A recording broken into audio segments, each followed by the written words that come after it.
Hola, ¿qué tal? Buenos días, bienvenidos a este resumen de Costa Rica Noticias de este miércoles 17 de marzo. Yo soy la periodista Elki Méndez y estaré con ustedes en este repaso informativo. Recordarles, por supuesto, que ustedes nos pueden seguir en Facebook en Sinar Costa Rica Noticias y en Twitter en @Sinar Noticias. Vamos de inmediato a ver nuestros titulares.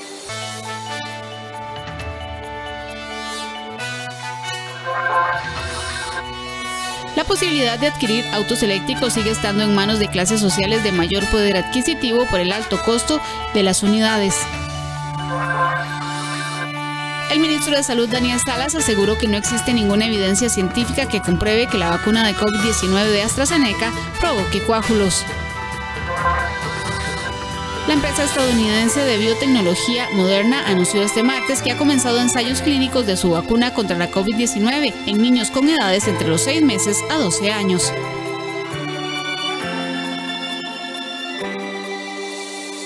Un proyecto a cargo del Ministerio de Obras Públicas y Municipalidades promoverá la realización de obras de mejora en las carreteras de 20 cantones. El programa se extenderá durante 3 años y abarcará 920 kilómetros de trabajos como limpiezas de cunetas, alcantarillas, recolección de basura, restitución de rótulos y otros.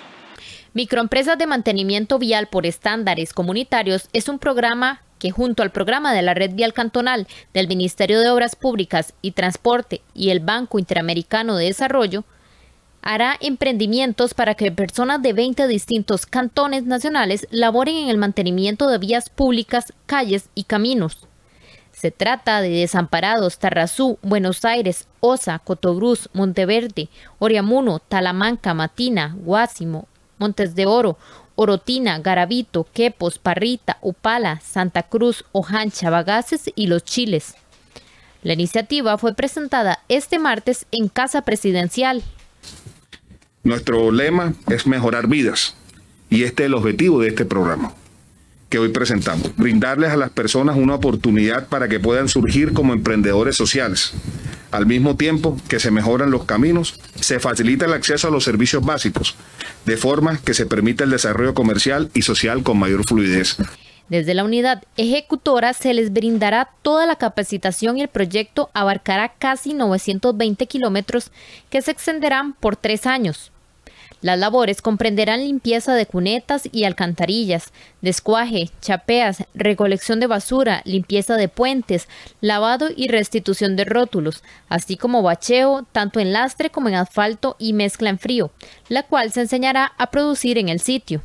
Así también podrán hacer intervenciones conocidas como mejoramientos, tales como el revestimiento de cunetas con concreto o piedra, construcción de tramos de aceras, estabilización de caminos, entre otros. En el acto de presentación, el ministro de Obras Públicas y Transporte, Rodolfo Méndez, amplió sobre los detalles del proyecto. De lo que trata es de que estos grupos de personas se encarguen de dar mantenimiento a una porción de aproximadamente 50 kilómetros en cada uno de los grupos de trabajo. No por lo que hacen, sino por mantener el camino en el estado en que está construido. Y esa es la metodología a la que aspiran las organizaciones encargadas de la conservación. Se trata de una carretera de alto volumen de tránsito. La inversión de este proyecto asciende a los 506 millones de colones, aportados con fondo del empréstito MOP-BIP y de los gobiernos locales. El proyecto se ha trabajado en conjunto con las uniones cantonales de asociaciones de desarrollo y las asociaciones de desarrollo integral, pues son las entidades responsables de administrar el recurso humano de este programa. La posibilidad de adquirir autos eléctricos sigue estando en manos de clases sociales de mayor poder adquisitivo por el alto costo de las unidades y ante una diferencia de los beneficios establecidos para motivar el uso de esta tecnología. Además, la promesa de campaña del presidente Carlos Alvarado está muy lejos de cumplirse. La periodista Julieta Cambronero elaboró una información especial en 2 entregas sobre la ley de incentivos de autos eléctricos, así como de su funcionamiento y rentabilidad. Veamos la primera de ellas.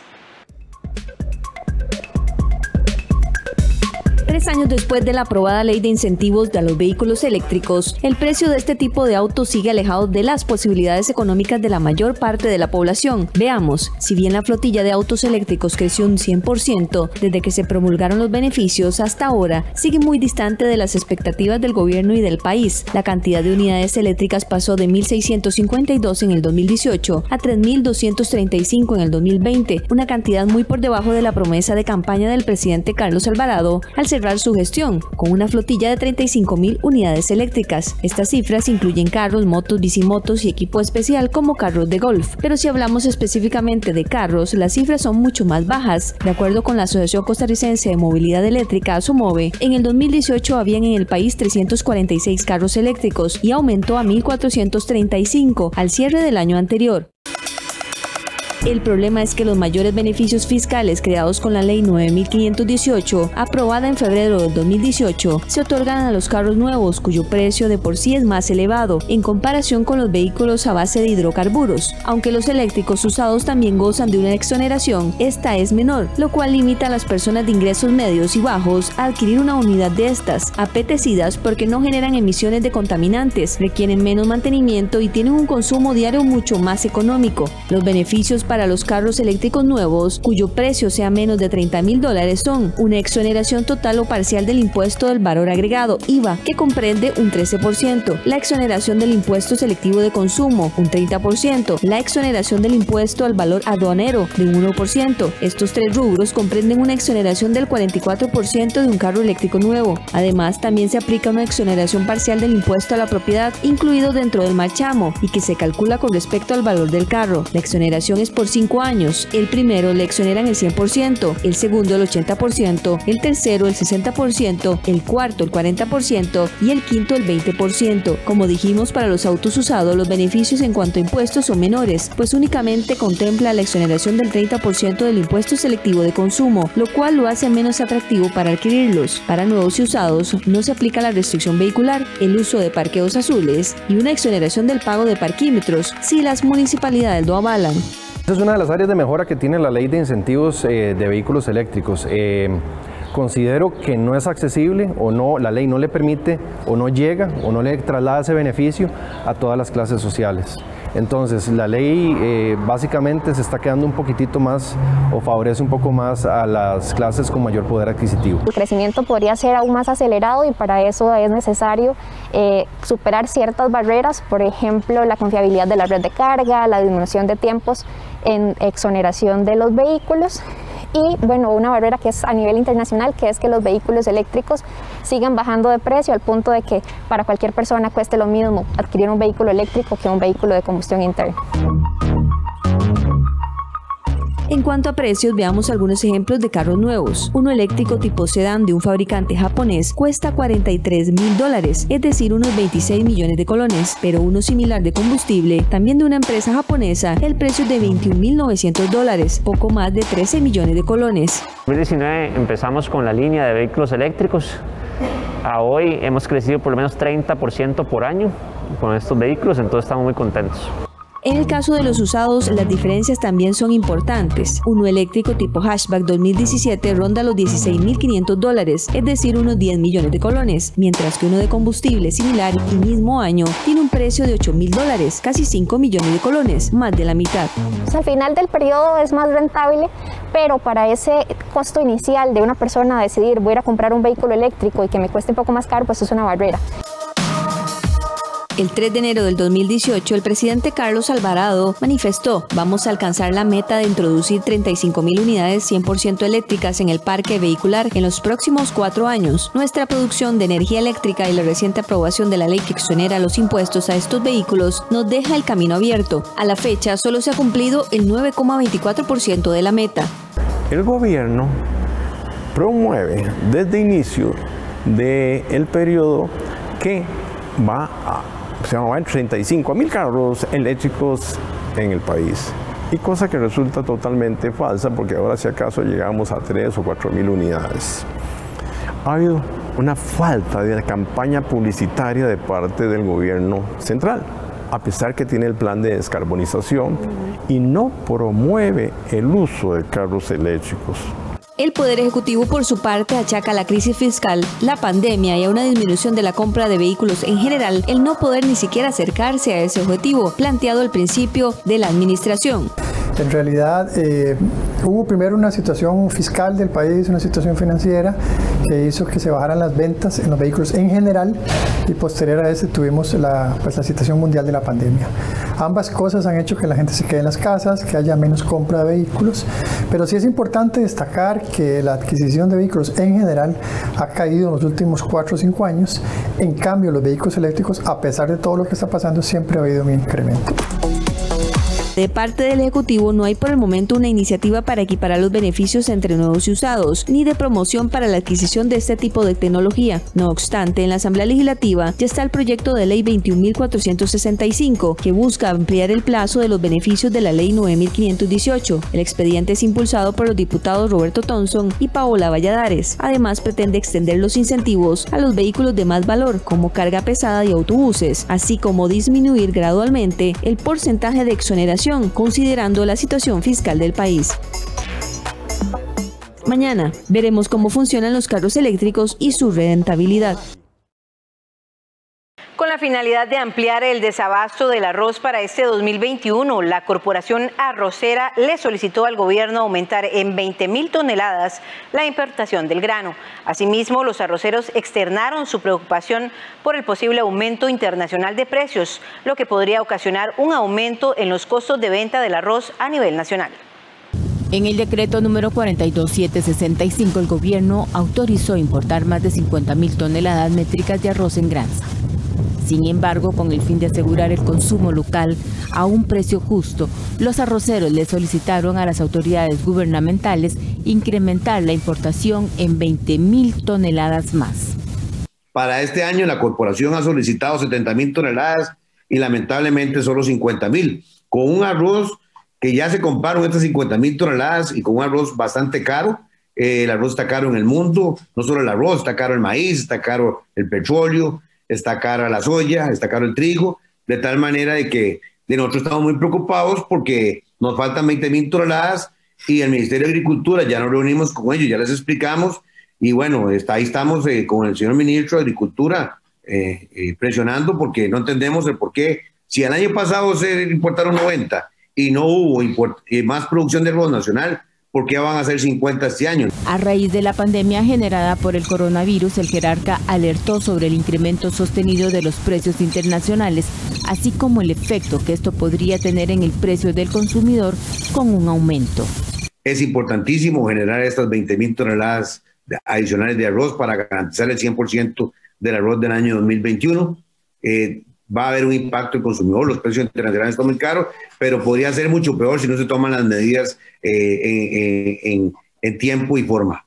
La ley 8285 faculta a la corporación para estimar los volúmenes de arroz en granza que se requieren para cubrir el consumo nacional por mes. Esta norma también establece la posibilidad para proyectar la producción nacional por ciclo de cultivo por región.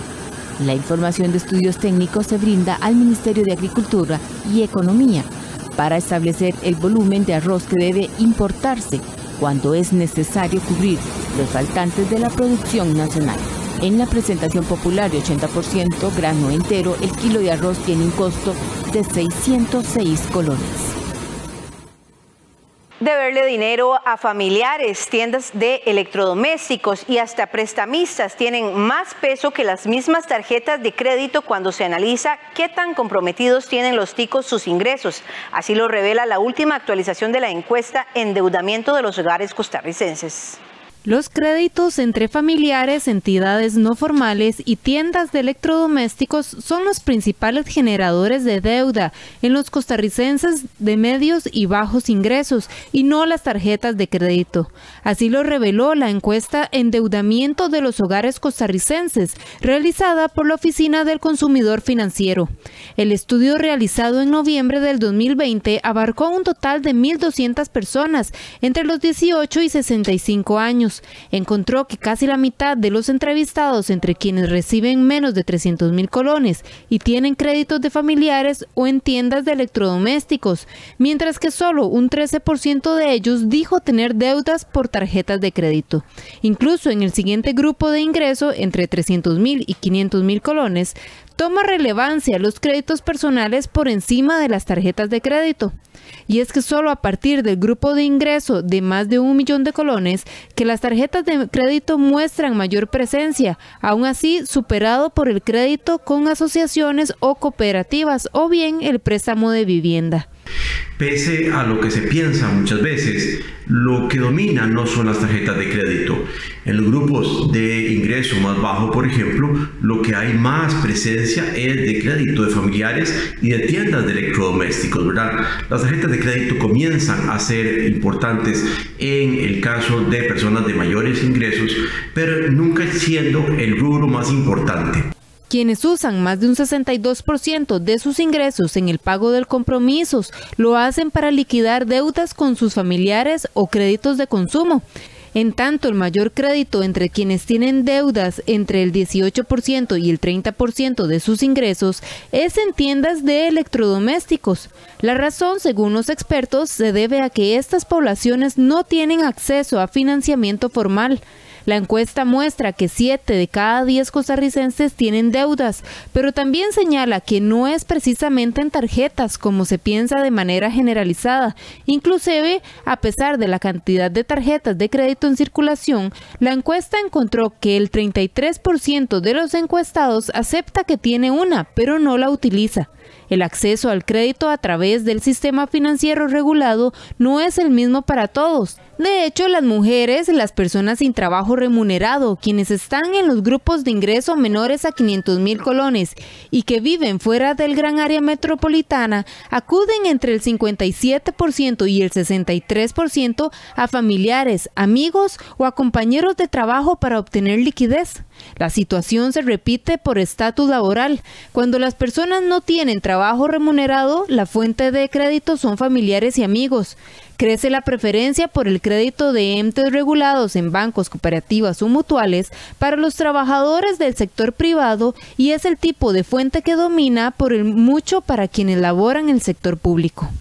Pareciera claro en la encuesta que las personas que tienen menos educación o menores ingresos tienen menos acceso a servicios financieros de parte de las entidades reguladas y por lo tanto les queda la opción, o solo les queda la opción de financiarse con tiendas de electrodomésticos o con prestamistas. Este comportamiento evidencia la brecha en el acceso financiero para la población de más bajos ingresos.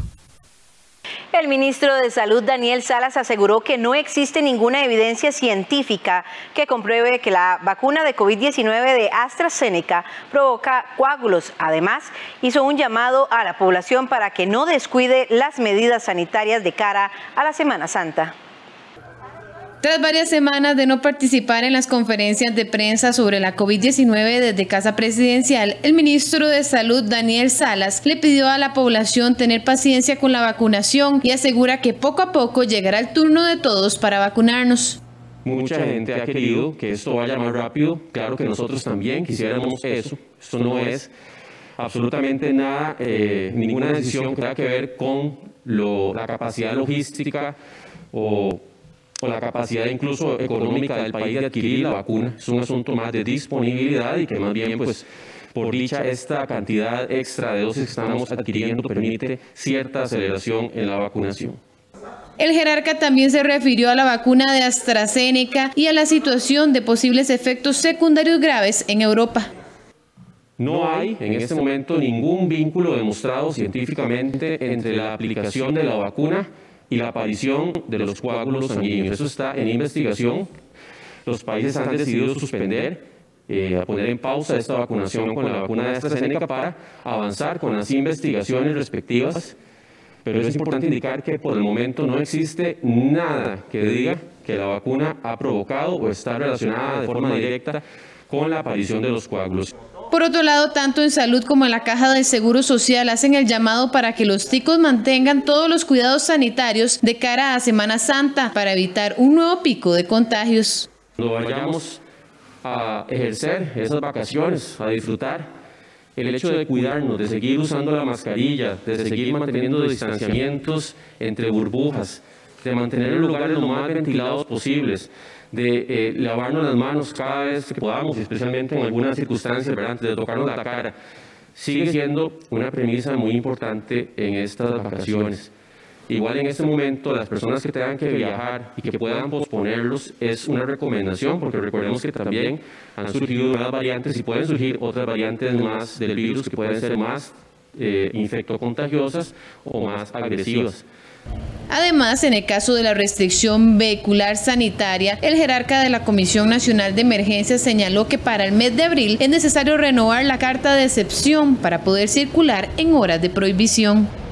En el Ejecutivo insisten que la restricción vehicular sanitaria nocturna previene que cada semana alrededor de 19.900 personas se contagien del SARS-CoV-2, según el estudio Estimación del efecto de las medidas de contención del contagio por COVID-19 en Costa Rica, realizada por los estadísticos de la Universidad de Costa Rica.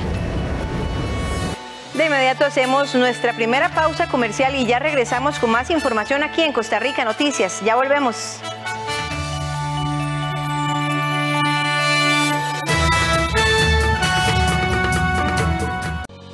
Sálgase de la fila del banco. Realice de forma fácil y segura sus transferencias, depósitos, retiros y más, ahorrando tiempo. Haga sus trámites desde cualquier lugar ingresando a bancobcr.com o a la app BCR Móvil. En el barrio, visitando los puntos Tucán o afuera del banco en los cajeros automáticos multifuncionales. Conozca cómo hacerlo con nuestros tutoriales en bancobcr.com. Somos el Banco de Costa Rica. Costa Rica se prepara para la Semana Santa y 13. Costa Rica Televisión también. Es por eso que le ofrecemos lo mejor de nuestra programación. Del 29 de marzo al 4 de abril, películas, documentales, transmisiones especiales, dedicadas a nuestra Semana Mayor. No se la pierda. Solo en 13. Costa Rica Televisión. Regresamos con más información y vamos de inmediato a la sección de Animales en Libertad, que hoy se trata del leopardo de las nieves. Durante miles de años, este magnífico felino fue el rey de las montañas.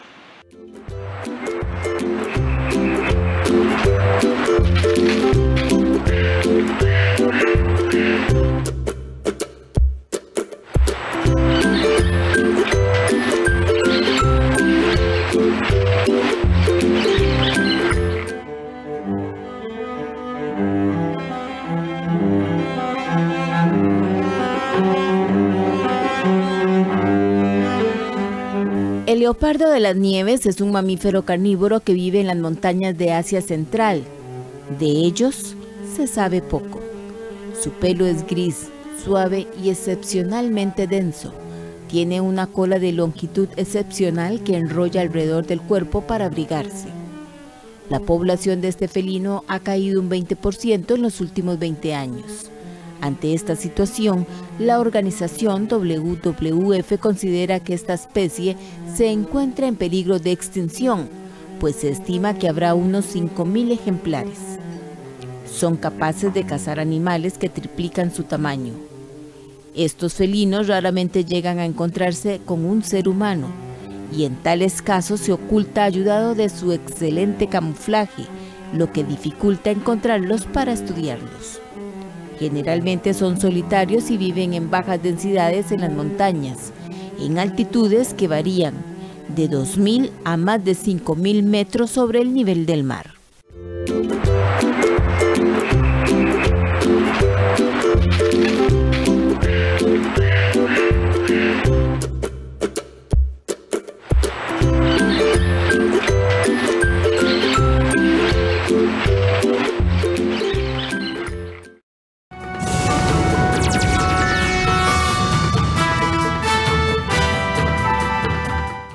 Vamos de inmediato a los deportes. Jorge Luis Pinto dijo su verdad este martes en el juicio que se sigue en contra de Adrián Gutiérrez y Juan Carlos Román por parte de los futbolistas Celso Borges, Brian Ruiz y Keylor Navas. Pinto aseguró que es cierto que los federativos le hablaron de los aparentes partidos que estos jugadores decían dejarían perder para quitar el cafetero del puesto. Esta mañana compareció en el juicio de Brian Ruiz, Celso Borges y Keylor Navas contra Adrián Gutiérrez por el delito de difamación.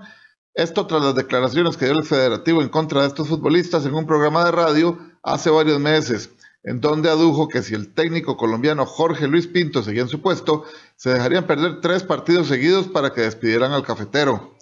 Pinto recalcó, entre otras cosas, esta mañana lo siguiente.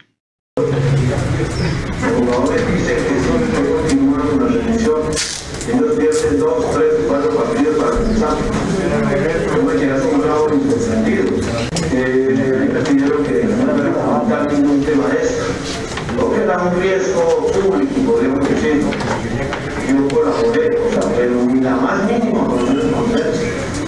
Gente a nivel de capacidad de trabajo, pero les supliqué que no se casara antes del mundial. Era inoportuno que no me entiende. En pleno mundial, no hay que ser problema para mí, pero no aceptó, y por supuesto estuve en su fiesta de matrimonio, estuve y todo, normal, como digo bien.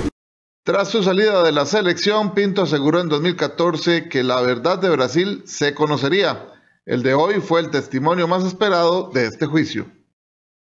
Sin importar la decisión final del juez sobre la querella presentada por los jugadores Keylor Navas, Celso Borges y Brian Ruiz, las revelaciones hechas por Eduardo Lee y Jorge Luis Pinto durante la audiencia que se está llevando a cabo ya ha dejado como grandes perdedores a los jugadores.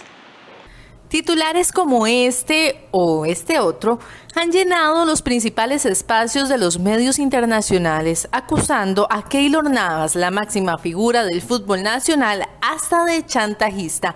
Todo esto provocado por la querella privada y acción civil presentada por los futbolistas y todavía líderes de la selección nacional, Keylor Navas, Celso Borges y Brian Ruiz contra Adrián Gutiérrez y Juan Carlos Román. Lo cierto es que a pesar de que el juez llegue a fallar a favor de los futbolistas y estos obtengan la indemnización de 35 millones de colones debido a las ofensas a su persona, el daño mediático para los jugadores, principalmente el arquero del Paris Saint-Germain, ya está hecho. Esto debido a las revelaciones hechas el lunes por Eduardo Lee, expresidente de la Fede Fútbol, confirmadas este martes por el entrenador colombiano Jorge Luis Pinto, además de los titulares internacionales que se han concentrado en dichas declaraciones de Lee.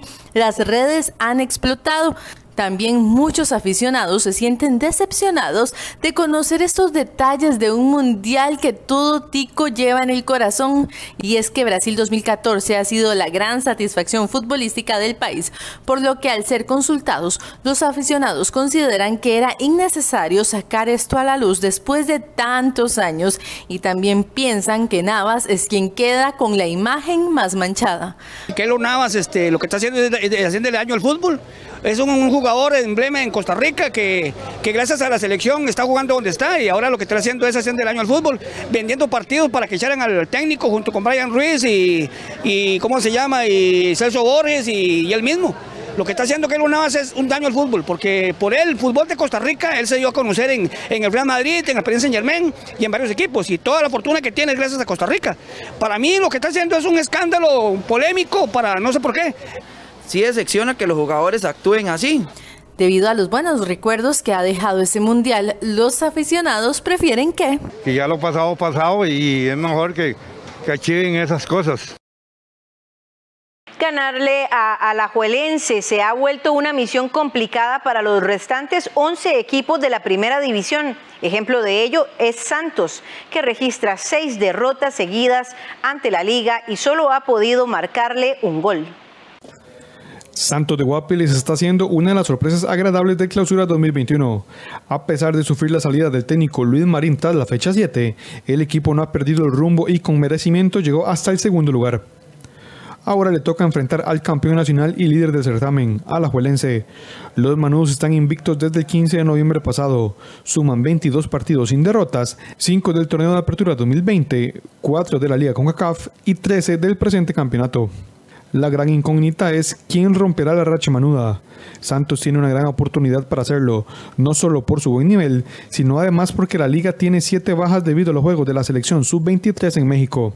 No obstante, en los últimos 6 enfrentamientos, los de Guapiles no han estado ni siquiera cerca de derrotar a los erizos. 6 victorias para la Alajuelense con 13 tantos a favor.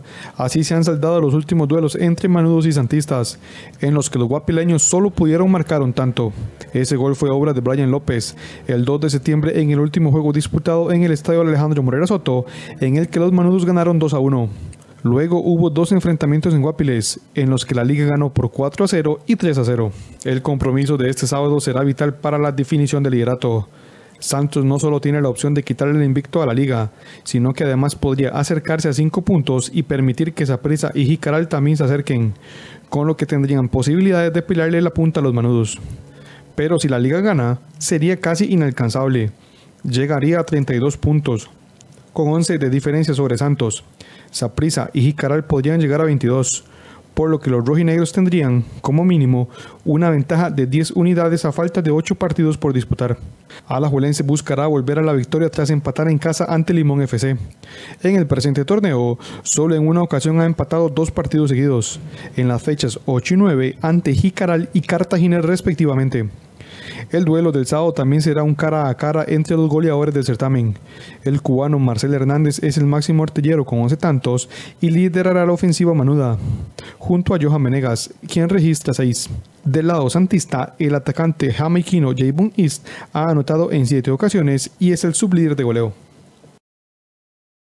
Saprissa anunciaría en 60 días el arranque de obras de su propio centro de alto rendimiento. Los morados, aunque desde su cuartel no revelaron mayores detalles, sí se dijo que esperan tener lista la primera fase de construcción en este mismo 2021. Saprissa quiere también su centro de alto rendimiento. La pandemia pospuso lo que en principio sería un proyecto de arranque del 2020. Este se vio atrasado y ahora los morados afirman que empezarán a ver un movimiento este mismo 2021. Aunque los morados no han dado muchos detalles, solo que habían conversado el año anterior cuando anunciaron la sociedad con un banco privado y el lugar de construcción, que será el barrio Socorro en Santo Domingo de Heredia. Por el momento los detalles del costo de la obra no han sido detallados. Eso se dará a conocer hasta dentro de 60 o 90 días, según comentó este medio fuera de micrófonos el presidente del club, Juan Carlos Rojas. La fase primera de este complejo estaría lista este mismo año. Esta incluiría la construcción de 3 canchas de entrenamiento y en un futuro habría 5 más. Al mismo tiempo, el Saprissa tenía planeado para este año la remodelación de ciertas áreas de su estadio, algo que también tuvo que ser retrasado. El fútbol nacional se encuentra en momentos de cambio. Alajuelense construyó su centro de alto rendimiento y planea la construcción de un nuevo estadio, lo mismo que el Herediano. Grecia y Jicaral también ya han mencionado la posibilidad de construir un centro de alto rendimiento para el entrenamiento de sus equipos.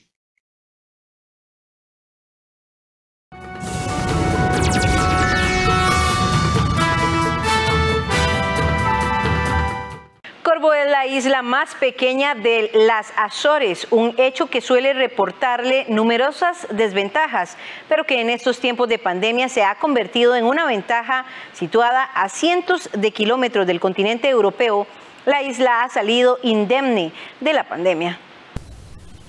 Corvo es la isla más pequeña de las Azores. Un hecho que suele reportarle numerosas desventajas, pero que en estos tiempos de pandemia se ha convertido en una ventaja. Situada a cientos de kilómetros del continente europeo, la isla ha salido indemne de la pandemia. La vida en Corvo es tranquila, vivimos bien, no hay estrés, nos cuenta Fernando Cámara, guía turístico.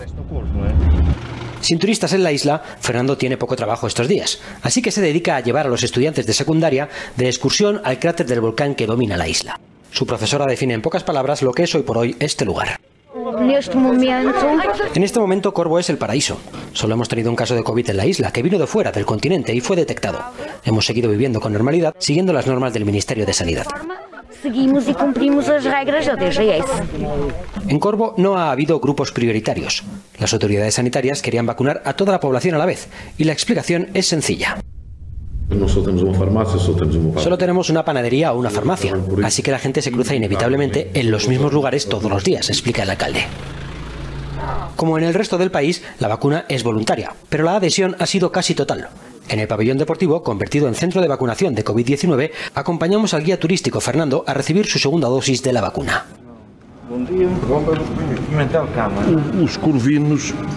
La gente de Corvo ha vivido la ausencia de pandemia en la isla como una especie de compensación por su aislamiento, su dura vida y otros problemas aquí existentes, nos dice el médico Antonio Salgado.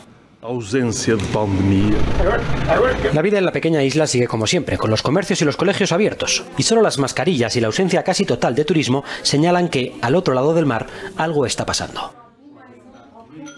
Calles y andenes de algunos barrios de Sao Paulo sorprendieron este lunes por su silencio.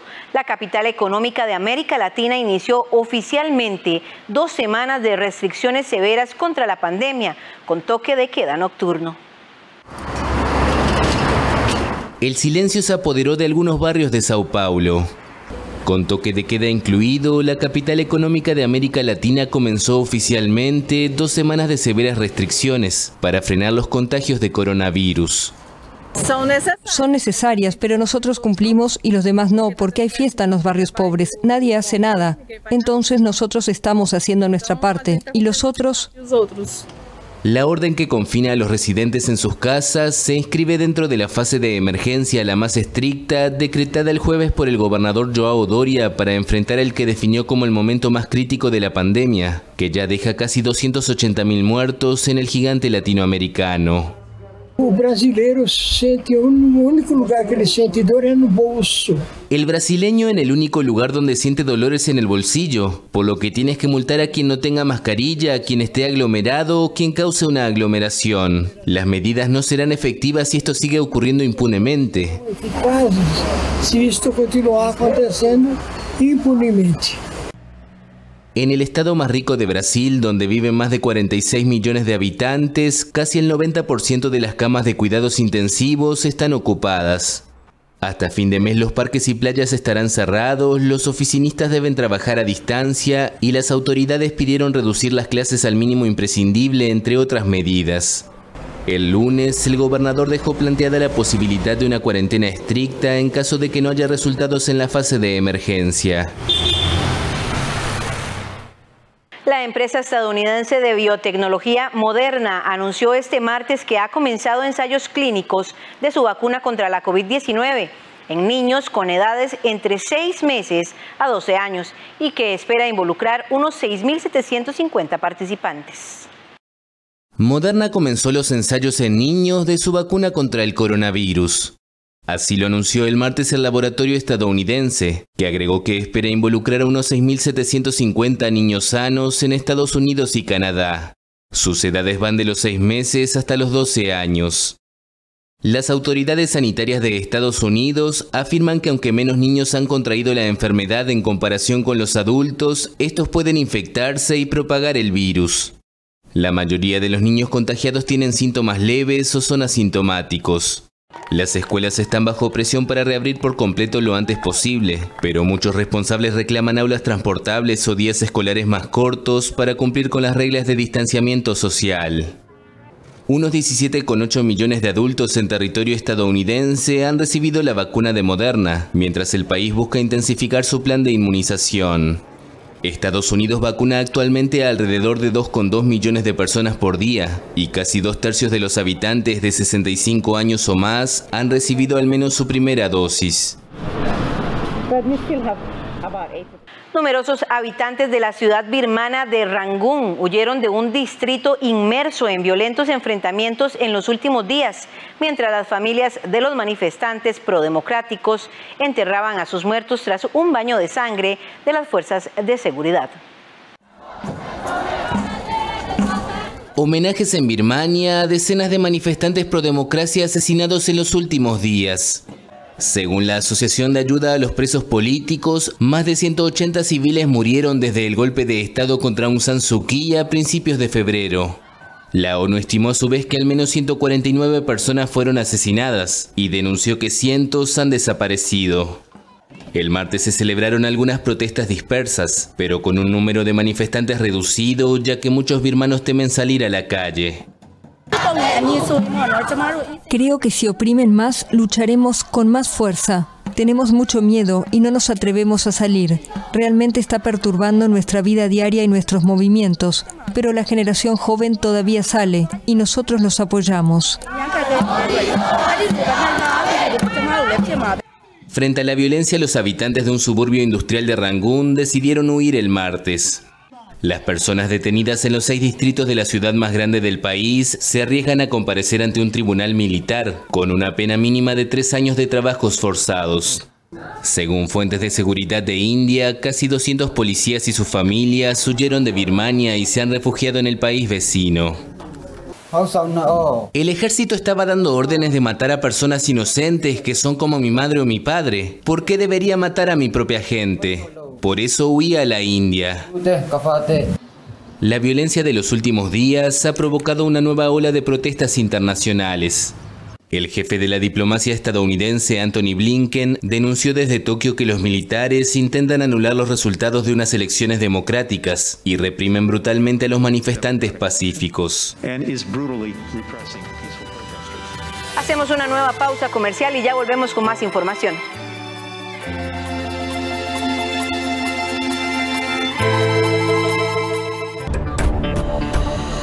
Hola, ¿qué tal? El teletrabajo llegó para quedarse hace mucho tiempo, pero con la pandemia por la COVID-19 pues es una realidad en la que viven muchísimas personas, empresas e instituciones.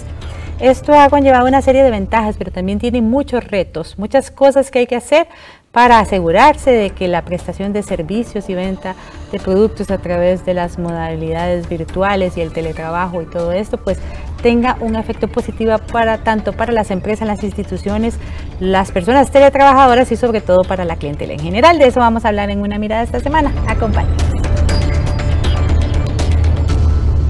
Este domingo 21 de marzo a las 10 de la mañana viajamos por el río de la selva del Cusco, donde cambia de nombres hasta llegar a ser el Amazonas. A pocos kilómetros del río, extensos bosques intactos cubren el horizonte. Y analizamos la gran diversidad de insectos en esta selva. Los protozoos digieren la celulosa liberando azúcares y otros nutrientes de los que se alimentan las termitas. Bajo Urubamba, el bosque de los misterios.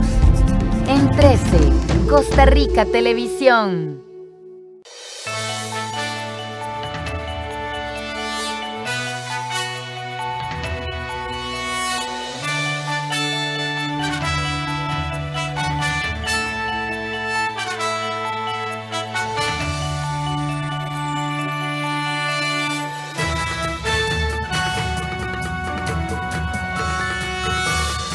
Hola, ¿qué tal? Buenos días, bienvenidos a este resumen de Costa Rica Noticias de este miércoles 17 de marzo. Yo soy la periodista Elki Méndez y estaré con ustedes en este repaso informativo. Recordarles, por supuesto, que ustedes nos pueden seguir en Facebook en Cinar Costa Rica Noticias y en Twitter en @Cinar Noticias. Vamos de inmediato a ver nuestros titulares.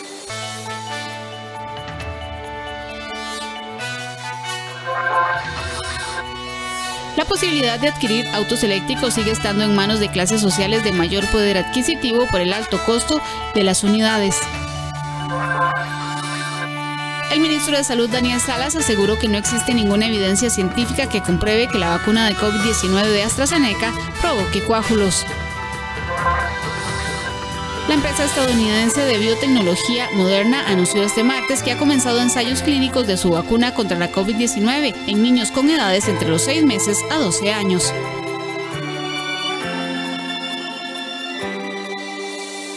Un proyecto a cargo del Ministerio de Obras Públicas y Municipalidades promoverá la realización de obras de mejora en las carreteras de 20 cantones. El programa se extenderá durante 3 años y abarcará 920 kilómetros de trabajos como limpiezas de cunetas, alcantarillas, recolección de basura, restitución de rótulos y otros. Microempresas de mantenimiento vial por estándares comunitarios es un programa que junto al programa de la Red Vial Cantonal del Ministerio de Obras Públicas y Transporte y el Banco Interamericano de Desarrollo, hará emprendimientos para que personas de 20 distintos cantones nacionales laboren en el mantenimiento de vías públicas, calles y caminos. Se trata de Desamparados, Tarrazú, Buenos Aires, Osa, Cotobruz, Monteverde, Oriamuno, Talamanca, Matina, Guásimo, Montes de Oro, Orotina, Garavito, Quepos, Parrita, Upala, Santa Cruz, Ojancha, Bagaces y Los Chiles. La iniciativa fue presentada este martes en Casa Presidencial.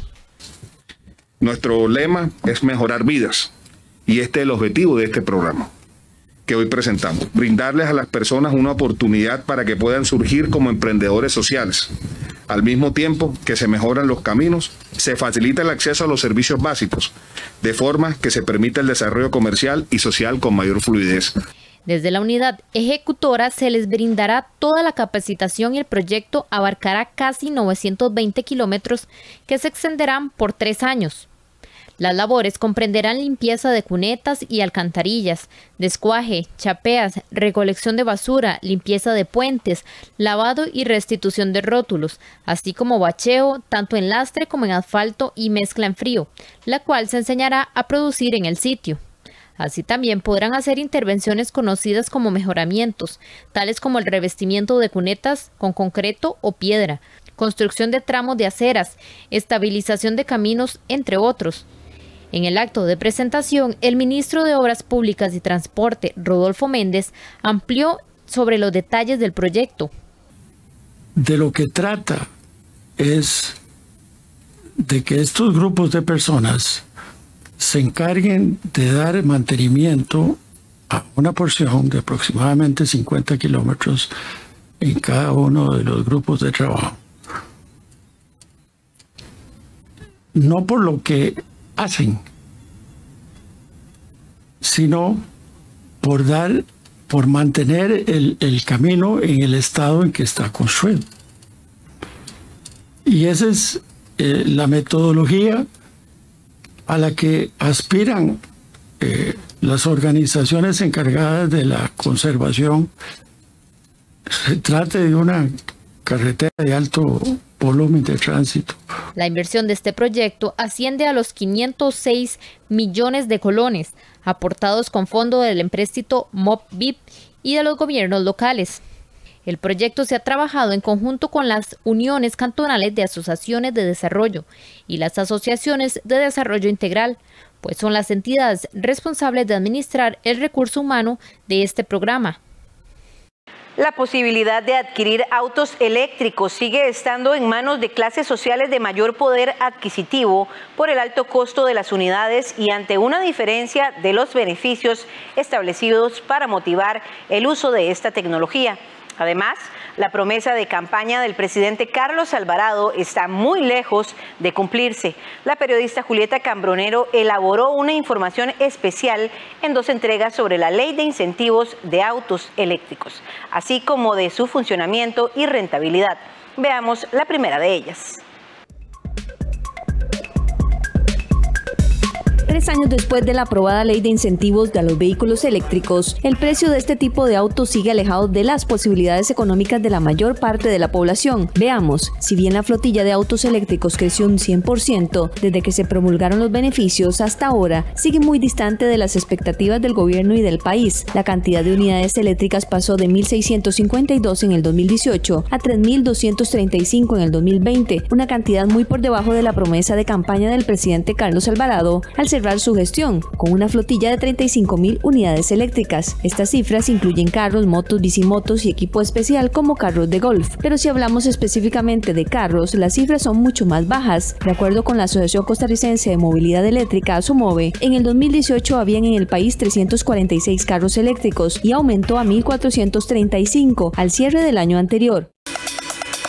El problema es que los mayores beneficios fiscales creados con la Ley 9518, aprobada en febrero del 2018, se otorgan a los carros nuevos, cuyo precio de por sí es más elevado en comparación con los vehículos a base de hidrocarburos. Aunque los eléctricos usados también gozan de una exoneración, esta es menor, lo cual limita a las personas de ingresos medios y bajos a adquirir una unidad de estas, apetecidas porque no generan emisiones de contaminantes, requieren menos mantenimiento y tienen un consumo diario mucho más económico. Los beneficios para los carros eléctricos nuevos, cuyo precio sea menos de $30.000, son una exoneración total o parcial del impuesto del valor agregado, IVA, que comprende un 13%, la exoneración del impuesto selectivo de consumo, un 30%, la exoneración del impuesto al valor aduanero, de un 1%. Estos tres rubros comprenden una exoneración del 44% de un carro eléctrico nuevo. Además, también se aplica una exoneración parcial del impuesto a la propiedad, incluido dentro del marchamo, y que se calcula con respecto al valor del carro. La exoneración es por 5 años. El primero le exoneran el 100%, el segundo el 80%, el tercero el 60%, el cuarto el 40% y el quinto el 20%. Como dijimos, para los autos usados, los beneficios en cuanto a impuestos son menores, pues únicamente contempla la exoneración del 30% del impuesto selectivo de consumo, lo cual lo hace menos atractivo para adquirirlos. Para nuevos y usados no se aplica la restricción vehicular, el uso de parqueos azules y una exoneración del pago de parquímetros si las municipalidades lo avalan.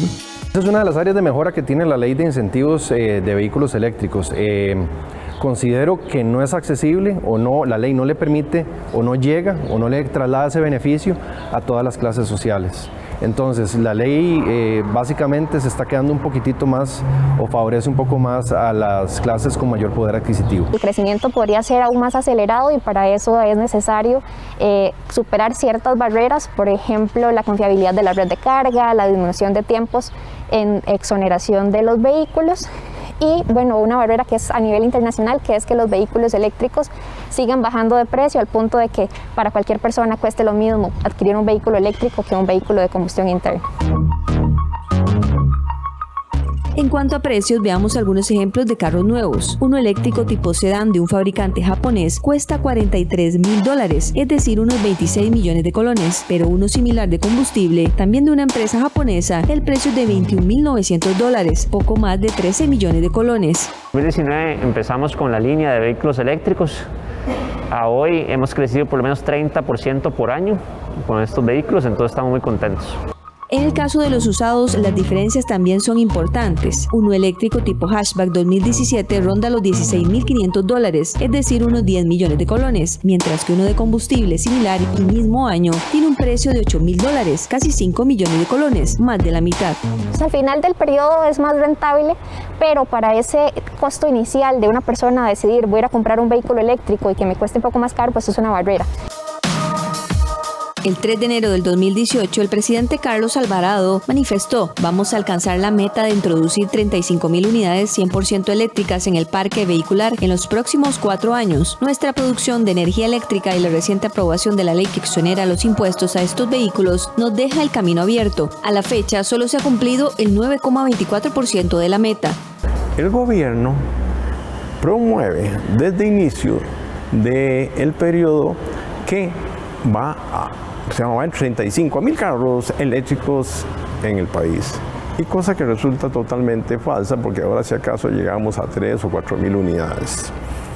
Ha habido una falta de campaña publicitaria de parte del gobierno central, a pesar que tiene el plan de descarbonización y no promueve el uso de carros eléctricos. El Poder Ejecutivo, por su parte, achaca a la crisis fiscal, la pandemia y a una disminución de la compra de vehículos en general el no poder ni siquiera acercarse a ese objetivo planteado al principio de la administración. En realidad hubo primero una situación fiscal del país, una situación financiera que hizo que se bajaran las ventas en los vehículos en general y posterior a ese tuvimos la situación mundial de la pandemia. Ambas cosas han hecho que la gente se quede en las casas, que haya menos compra de vehículos, pero sí es importante destacar que la adquisición de vehículos en general ha caído en los últimos 4 o 5 años. En cambio, los vehículos eléctricos, a pesar de todo lo que está pasando, siempre ha habido un incremento. De parte del Ejecutivo no hay por el momento una iniciativa para equiparar los beneficios entre nuevos y usados, ni de promoción para la adquisición de este tipo de tecnología. No obstante, en la Asamblea Legislativa ya está el proyecto de ley 21.465, que busca ampliar el plazo de los beneficios de la ley 9.518. El expediente es impulsado por los diputados Roberto Thompson y Paola Valladares. Además, pretende extender los incentivos a los vehículos de más valor, como carga pesada y autobuses, así como disminuir gradualmente el porcentaje de exoneración considerando la situación fiscal del país. Mañana veremos cómo funcionan los carros eléctricos y su rentabilidad. Con la la finalidad de ampliar el desabasto del arroz para este 2021, la Corporación Arrocera le solicitó al gobierno aumentar en 20.000 toneladas la importación del grano. Asimismo, los arroceros externaron su preocupación por el posible aumento internacional de precios, lo que podría ocasionar un aumento en los costos de venta del arroz a nivel nacional. En el decreto número 42765, el gobierno autorizó importar más de 50.000 toneladas métricas de arroz en granza.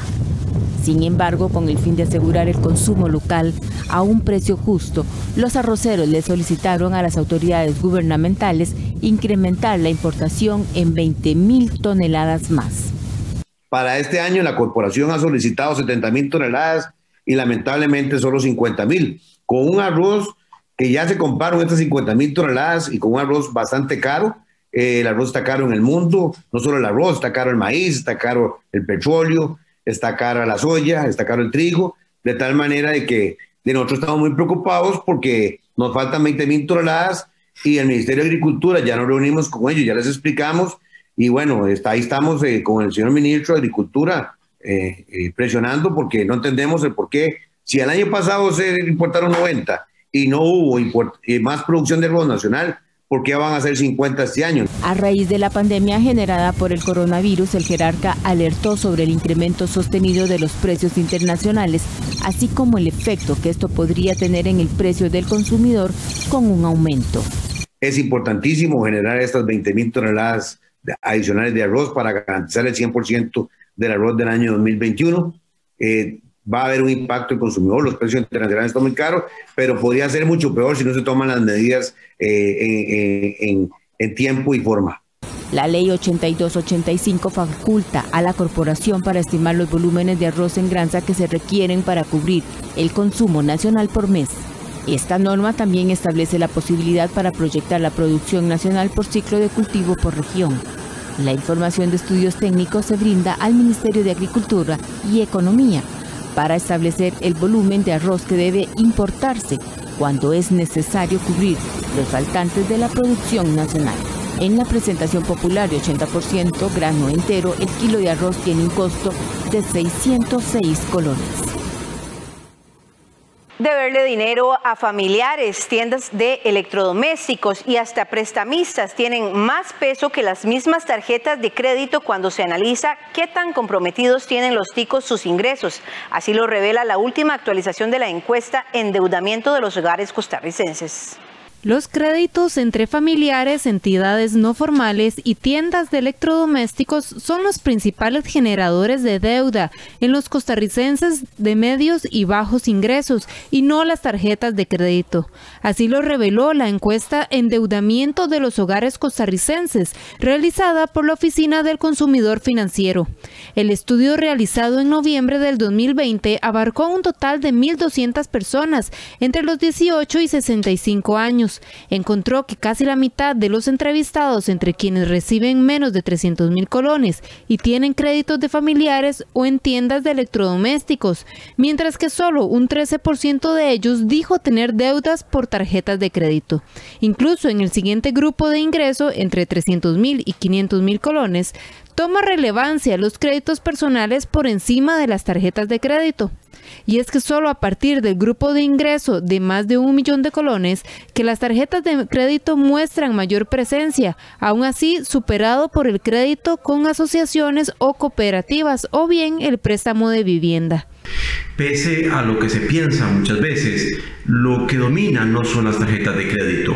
En los grupos de ingreso más bajo, por ejemplo, lo que hay más presencia es de crédito de familiares y de tiendas de electrodomésticos, ¿verdad? Las tarjetas de crédito comienzan a ser importantes en el caso de personas de mayores ingresos, pero nunca siendo el rubro más importante. Quienes usan más de un 62% de sus ingresos en el pago de compromisos lo hacen para liquidar deudas con sus familiares o créditos de consumo. En tanto, el mayor crédito entre quienes tienen deudas entre el 18% y el 30% de sus ingresos es en tiendas de electrodomésticos. La razón, según los expertos, se debe a que estas poblaciones no tienen acceso a financiamiento formal.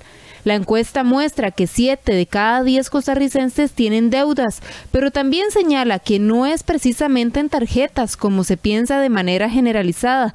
Inclusive, a pesar de la cantidad de tarjetas de crédito en circulación, la encuesta encontró que el 33% de los encuestados acepta que tiene una, pero no la utiliza.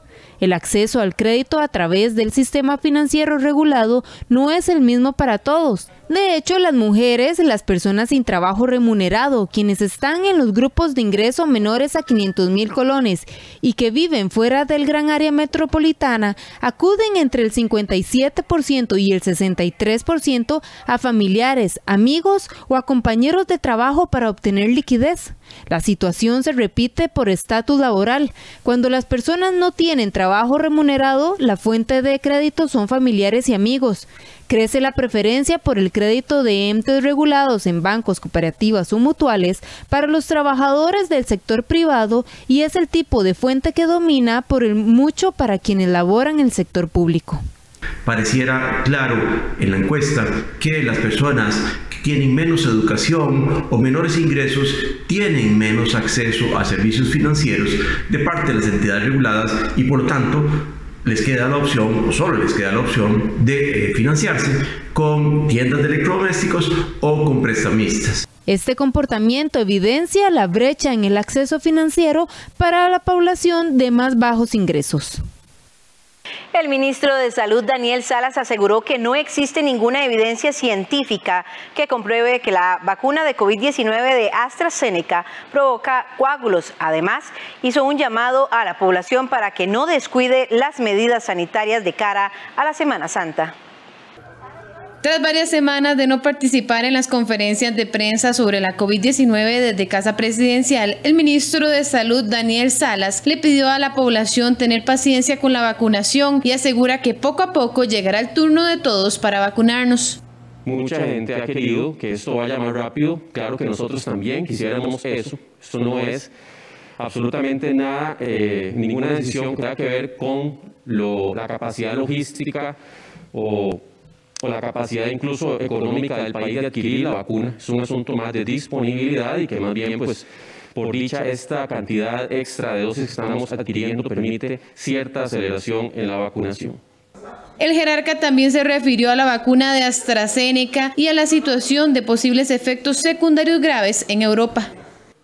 No hay en este momento ningún vínculo demostrado científicamente entre la aplicación de la vacuna y la aparición de los coágulos sanguíneos. Eso está en investigación.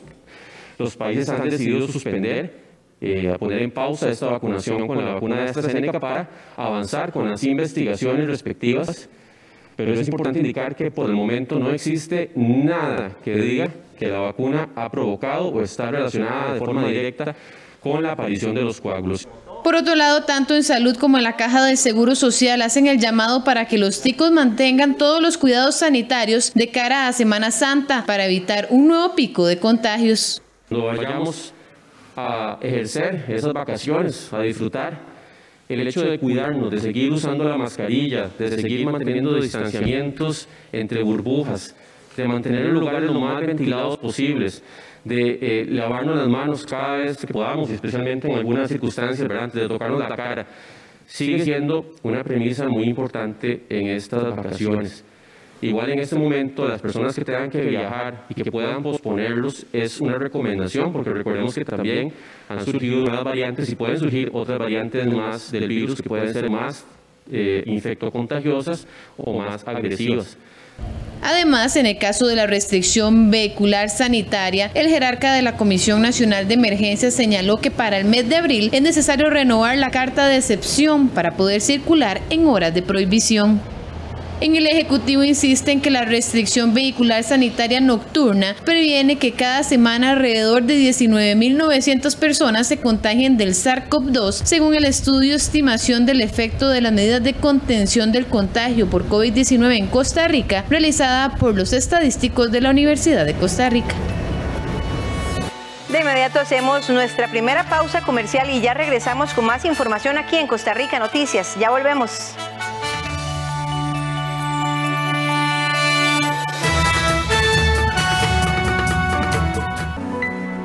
En Cine en Cortos, presentamos, gracias al Centro de Producción Cinematográfica Costarricense, un especial de cortos sobre la pandemia. Cuando me enteré que estaba embarazada, ya había empezado la pandemia. Humberto tiene 84 años. Vive en un hogar de ancianos en Limón. He pensado mucho en él durante la pandemia. Este jueves 18 a las 9 de la noche y el domingo 21 a las 11 de la mañana. Aquí en 13, Costa Rica Televisión. Costa Rica es mi patria querida. Este miércoles le invitamos para que nos acompañe en Café Nacional. Estaremos de gira por el lindo Sarapiquí. Conoceremos actividades turísticas que hay allí y además un proyecto para ampliar el muelle. Y a las 9 en punto de la mañana los esperamos en Aprendo en Casa para que continuemos descubriendo más del arte. Y les dejamos los materiales que vamos a utilizar. Un pueblo en marcha pero sin apuros.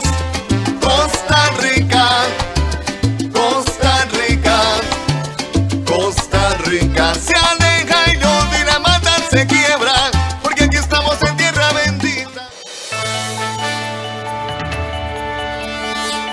Regresamos con más información y vamos de inmediato a la sección de Animales en Libertad, que hoy se trata del leopardo de las nieves. Durante miles de años, este magnífico felino fue el rey de las montañas.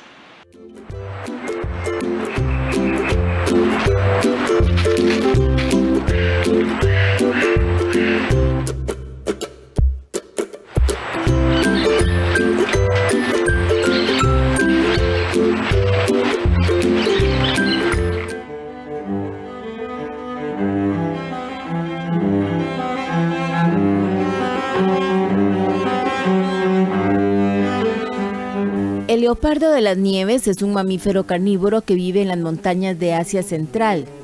De ellos se sabe poco. Su pelo es gris, suave y excepcionalmente denso.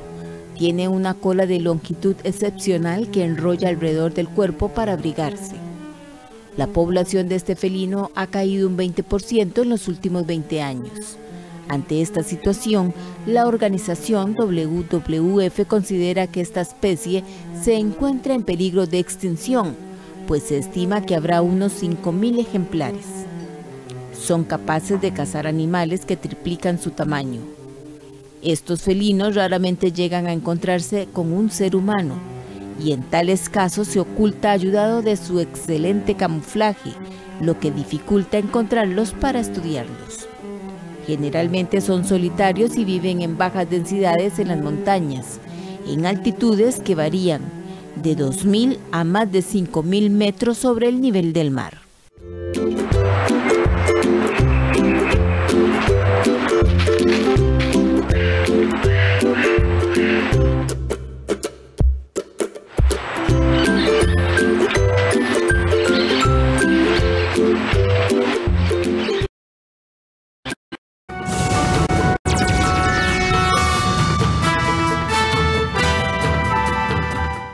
Vamos de inmediato a los deportes. Jorge Luis Pinto dijo su verdad este martes en el juicio que sigue en contra de Adrián Gutiérrez y Juan Carlos Román por parte de los futbolistas Celso Borges, Brian Ruiz y Keylor Navas. Pinto aseguró que es cierto que los federativos le hablaron de los aparentes partidos que estos jugadores decían dejarían perder para quitar el cafetero del puesto. Esta mañana compareció en el juicio de Brian Ruiz, Celso Borges y Keylor Navas contra Adrián Gutiérrez por el delito de difamación. Esto tras las declaraciones que dio el federativo en contra de estos futbolistas en un programa de radio hace varios meses, en donde adujo que si el técnico colombiano Jorge Luis Pinto seguía en su puesto, se dejarían perder 3 partidos seguidos para que despidieran al cafetero. Pinto recalcó, entre otras cosas, esta mañana lo siguiente.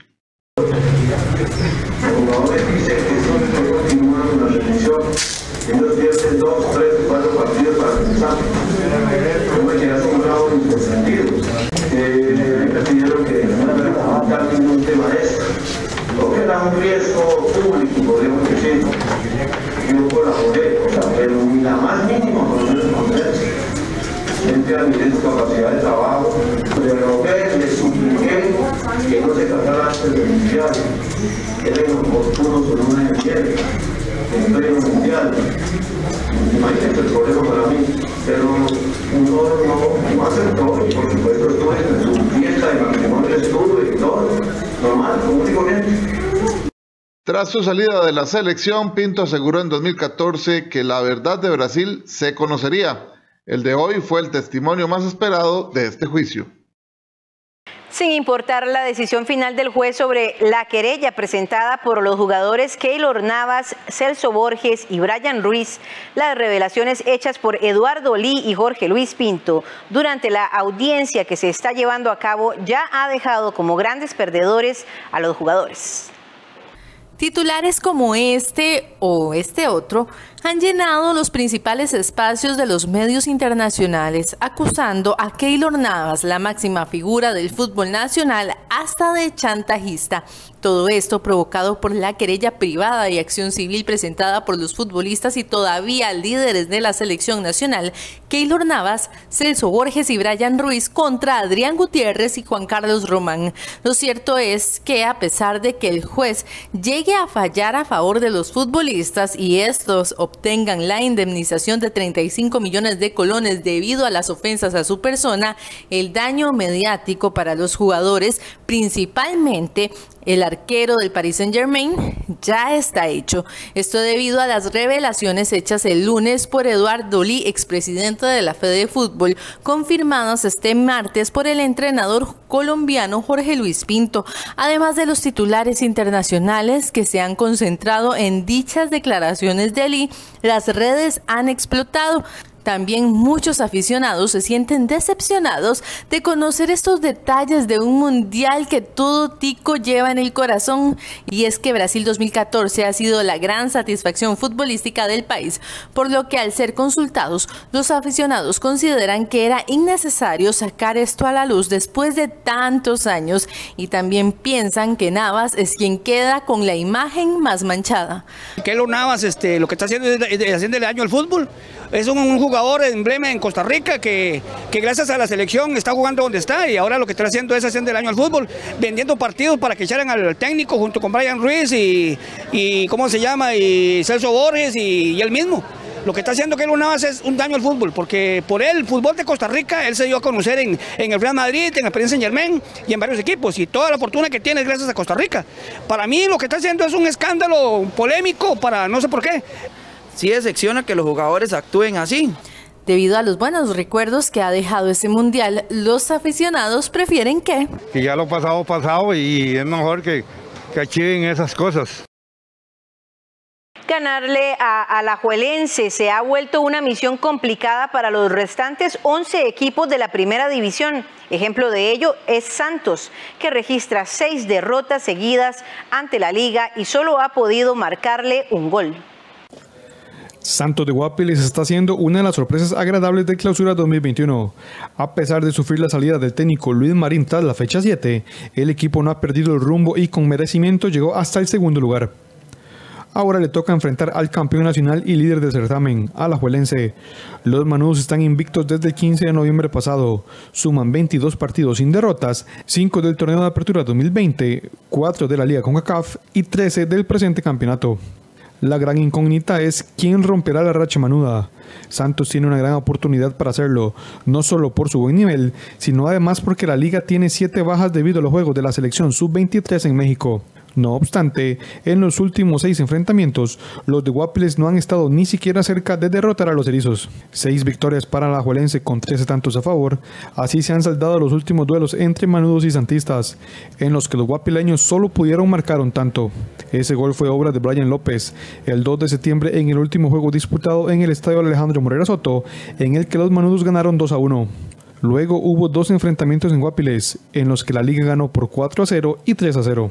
El compromiso de este sábado será vital para la definición del liderato.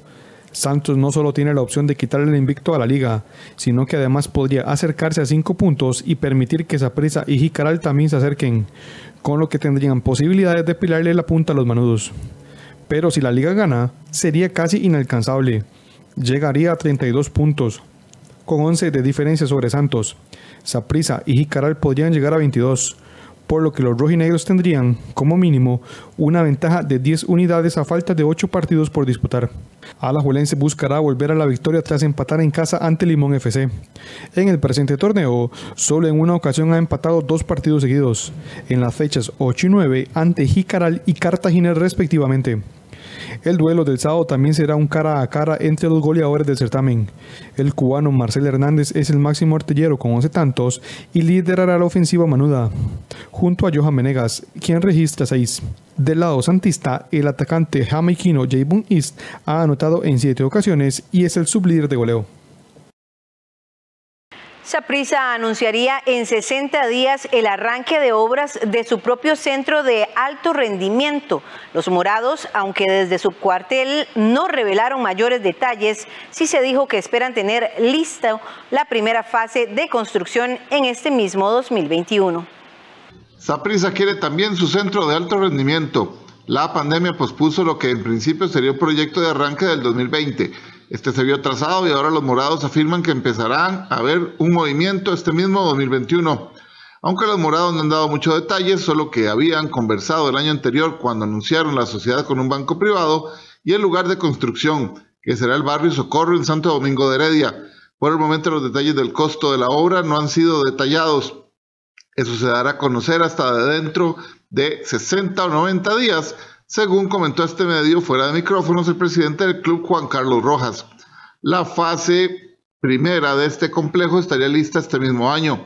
Esta incluiría la construcción de 3 canchas de entrenamiento y en un futuro habría 5 más. Al mismo tiempo, el Saprissa tenía planeado para este año la remodelación de ciertas áreas de su estadio, algo que también tuvo que ser retrasado. El fútbol nacional se encuentra en momentos de cambio. Alajuelense construyó su centro de alto rendimiento y planea la construcción de un nuevo estadio, lo mismo que el Herediano. Grecia y Jicaral también ya han mencionado la posibilidad de construir un centro de alto rendimiento para el entrenamiento de sus equipos.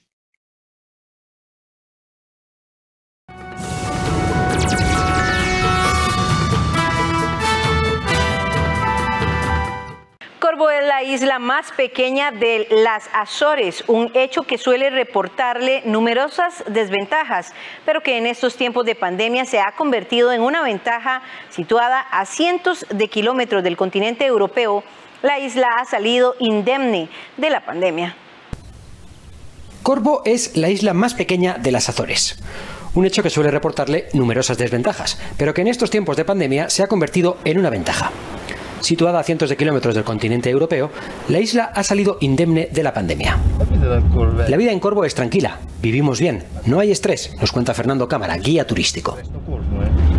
Sin turistas en la isla, Fernando tiene poco trabajo estos días, así que se dedica a llevar a los estudiantes de secundaria de excursión al cráter del volcán que domina la isla. Su profesora define en pocas palabras lo que es hoy por hoy este lugar. En este momento Corvo es el paraíso. Solo hemos tenido un caso de COVID en la isla, que vino de fuera del continente y fue detectado.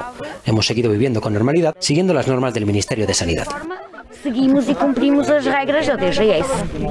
En Corvo no ha habido grupos prioritarios.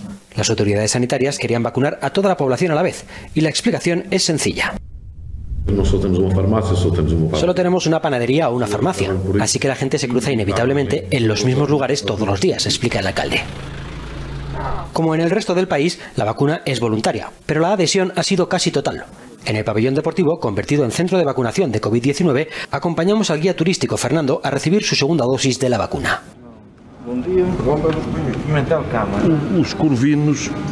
La gente de Corvo ha vivido la ausencia de pandemia en la isla como una especie de compensación por su aislamiento, su dura vida y otros problemas aquí existentes, nos dice el médico Antonio Salgado. La vida en la pequeña isla sigue como siempre, con los comercios y los colegios abiertos, y solo las mascarillas y la ausencia casi total de turismo señalan que, al otro lado del mar, algo está pasando. Calles y andenes de algunos barrios de Sao Paulo sorprendieron este lunes por su silencio. La capital económica de América Latina inició oficialmente 2 semanas de restricciones severas contra la pandemia, con toque de queda nocturno. El silencio se apoderó de algunos barrios de Sao Paulo. Con toque de queda incluido, la capital económica de América Latina comenzó oficialmente 2 semanas de severas restricciones para frenar los contagios de coronavirus. Son necesarias, pero nosotros cumplimos y los demás no, porque hay fiesta en los barrios pobres. Nadie hace nada. Entonces nosotros estamos haciendo nuestra parte. ¿Y los otros?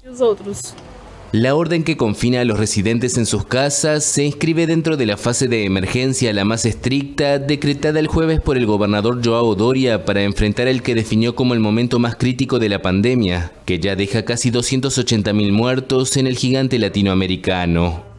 O brasileiro sente o único lugar que ele sente dor é no bolso. El brasileño en el único lugar donde siente dolores en el bolsillo, por lo que tienes que multar a quien no tenga mascarilla, a quien esté aglomerado o quien cause una aglomeración. Las medidas no serán efectivas si esto sigue ocurriendo impunemente. Eficazes se isto continuar acontecendo impunemente. En el estado más rico de Brasil, donde viven más de 46 millones de habitantes, casi el 90% de las camas de cuidados intensivos están ocupadas. Hasta fin de mes los parques y playas estarán cerrados, los oficinistas deben trabajar a distancia y las autoridades pidieron reducir las clases al mínimo imprescindible, entre otras medidas. El lunes, el gobernador dejó planteada la posibilidad de una cuarentena estricta en caso de que no haya resultados en la fase de emergencia. La empresa estadounidense de biotecnología Moderna anunció este martes que ha comenzado ensayos clínicos de su vacuna contra la COVID-19 en niños con edades entre 6 meses a 12 años y que espera involucrar unos 6.750 participantes. Moderna comenzó los ensayos en niños de su vacuna contra el coronavirus. Así lo anunció el martes el laboratorio estadounidense, que agregó que espera involucrar a unos 6.750 niños sanos en Estados Unidos y Canadá. Sus edades van de los 6 meses hasta los 12 años. Las autoridades sanitarias de Estados Unidos afirman que aunque menos niños han contraído la enfermedad en comparación con los adultos, estos pueden infectarse y propagar el virus. La mayoría de los niños contagiados tienen síntomas leves o son asintomáticos. Las escuelas están bajo presión para reabrir por completo lo antes posible, pero muchos responsables reclaman aulas transportables o días escolares más cortos para cumplir con las reglas de distanciamiento social. Unos 17,8 millones de adultos en territorio estadounidense han recibido la vacuna de Moderna, mientras el país busca intensificar su plan de inmunización. Estados Unidos vacuna actualmente a alrededor de 2,2 millones de personas por día y casi 2/3 de los habitantes de 65 años o más han recibido al menos su primera dosis. Numerosos habitantes de la ciudad birmana de Rangún huyeron de un distrito inmerso en violentos enfrentamientos en los últimos días, mientras las familias de los manifestantes prodemocráticos enterraban a sus muertos tras un baño de sangre de las fuerzas de seguridad. Homenajes en Birmania a decenas de manifestantes prodemocracia asesinados en los últimos días. Según la Asociación de Ayuda a los Presos Políticos, más de 180 civiles murieron desde el golpe de Estado contra Aung San Suu Kyi a principios de febrero. La ONU estimó a su vez que al menos 149 personas fueron asesinadas y denunció que cientos han desaparecido. El martes se celebraron algunas protestas dispersas, pero con un número de manifestantes reducido, ya que muchos birmanos temen salir a la calle. Creo que si oprimen más, lucharemos con más fuerza. Tenemos mucho miedo y no nos atrevemos a salir. Realmente está perturbando nuestra vida diaria y nuestros movimientos, pero la generación joven todavía sale y nosotros los apoyamos. Frente a la violencia, los habitantes de un suburbio industrial de Rangún decidieron huir el martes. Las personas detenidas en los 6 distritos de la ciudad más grande del país se arriesgan a comparecer ante un tribunal militar, con una pena mínima de 3 años de trabajos forzados. Según fuentes de seguridad de India, casi 200 policías y sus familias huyeron de Birmania y se han refugiado en el país vecino. El ejército estaba dando órdenes de matar a personas inocentes que son como mi madre o mi padre. ¿Por qué debería matar a mi propia gente? Por eso huí a la India. La violencia de los últimos días ha provocado una nueva ola de protestas internacionales. El jefe de la diplomacia estadounidense, Antony Blinken, denunció desde Tokio que los militares intentan anular los resultados de unas elecciones democráticas y reprimen brutalmente a los manifestantes pacíficos. Con esta información llegamos al final de esta entrega informativa. Por supuesto, como siempre, le agradecemos su compañía y recuerde que a las 8 de la mañana están con ustedes nuestros compañeros de Café Nacional. Buenos días.